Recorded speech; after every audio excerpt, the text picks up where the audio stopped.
Man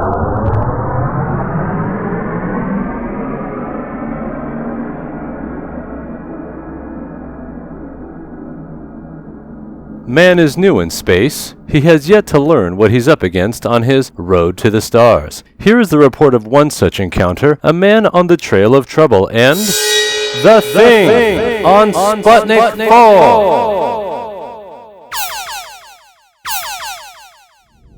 I remember the exact moment when that thing from space came barreling in toward the big wheel. Take 4 men, Sergeant.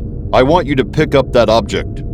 The men didn't call me Major Kelly then. I still had my captain's bars, and it was my crew that brought the thing in. We've got it, sir! I ordered it brought in because the common variety of meteor wasn't shaped like that. Haul it into the inspection lock, men. I'll look it over. Later, I put on a protective suit and gave this unique space debris a preliminary inspection. Then, when the instruments checked with my own suspicions, I cut into the thing. Just as I thought, this thing is hollow. From which I withdrew an even more fantastic object. So our meteor is a big package with a little prize in it. At 4:30 p.m. Earth time, I submitted my find to Major General Holt, then in command of the space station. I wouldn't get excited over this, Kelly. You've got something interesting here, a kind of rubber walnut, but it may not mean much. That's not rubber, sir. Analysis has shown it to be a substance similar to animal tissue. I know what you're thinking, son. Now that we're in space, we're going to contact all the bug-eyed beasties of the science fiction magazines. Take it easy. Space is big. Let's take what we find in it with calm and caution. It was the typical veteran soldier's attitude, but it was to change at 6:45 p.m. in the biochemical lab. It seems to be growing at a rapid rate. There are additions to its body structure. Suddenly, the lab was rocked by an explosion. The damage was small, and the injury was nil. The technician was just shaken up a bit, but he said something that made me curious. You say you heard a sound, a beeping sound. Yes, I did. Our little friend doesn't seem hurt. It would have been a pity to lose him. Another explosion wasn't long in coming. It happened later, when our little specimen was being filed away until further study. A third explosion hit when I was on duty, topside. Maybe it was the beep signal shrilling in my ear that caused me to notice it. Sputnik! That's it! Sputnik! I thought about it and it checked. The pattern of the explosions, the time lapse, and the beep noises. I took off on a rocket cycle to investigate.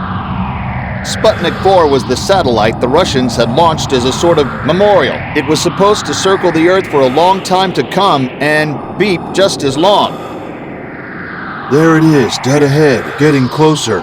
Great Scott, there's something on it. From this point of my story, you'll have to believe what I saw, what happened. It's not in any official report. And it's a cinch, it's not from Earth. As a precaution, I whipped my gamma rifle. It's the most amazing thing I'd ever seen, and I'd like to live to tell about it. The thing on Sputnik 4 made no move. It just clung to the satellite, watching me. I'm going to try for a closer inspection of this thing. Suddenly, Sputnik 4 became a Roman candle, and my ear batteries caught the familiar sounds of explosions. When the fireworks were over, the thing was gone. Then, something small went drifting by my vision plate, something like a small walnut. Then I saw a strange reunion. An even stranger transformation. Both of the creatures were now the living core of a sprouting web of the substance I'd found in the triangle meteor. I felt little surprise when the stone-like shell formed itself about them. Then there was another explosion. The meteor gathered speed. Then I was alone in space. Even Sputnik 4 was gone. I remember, before my oxygen gave out, a station rescue team came and got me. That's how I was alive, to give the commander my report. It was some sort of space life, sir. I suppose it came to claim our little specimen. Yes, there was an explosion aboard the station at the same time you saw the one on Sputnik 4. It's my opinion that this creature used the transmitting power of Sputnik to cause those explosions in the station. That last one must have blown our specimen clean out of the station. No, it wasn't blown out, Captain. I think it was exchanged. Exchanged for Sputnik 4. We've got a lot to learn about space, Captain, and the strange ways of the things that live in it. Of course, we got Sputnik 4 back in its orbit, in the cause of good foreign relations. But our real work has only begun. The work of making friends in a new and vaster realm.